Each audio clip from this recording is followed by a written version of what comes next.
আমরা আমাদের নবীকে সবচেয়ে বেশি ভালোবাসি, যিনি আখিরি নবী, যাকে বলা হয়েছে ওয়ামা আরসালনাকা ইল্লা রাহমাতাল লিল আলামিন।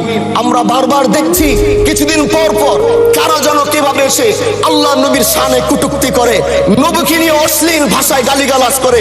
এই দেশের মানুষ নামাজ না পড়লেও যদি কেউ নবীকে কটূক্তি করে তার কলিজা ছিঁড়ে যায়, সে রাজপথে নেমে যায়। আমি বলবো যারা নবীকে কটূক্তি করে, নবীর নামে গালিগালাজ করে, এদের মৃত্যুদণ্ড, এই আইনটাও যেন বাংলাদেশের এই সংসদ থেকে পাশ করা হয়। মাননীয় স্পিকার, এলাকায় বলেছিলাম যে আমরা ন্যায়ের পক্ষে কথা বলবো, ইনসাফের পক্ষে কথা বলবো।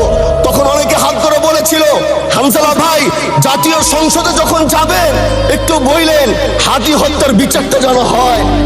ন্যায়ের পক্ষে কথা বলেছিল, ইনসাফের আওয়াজ দিয়েছিল।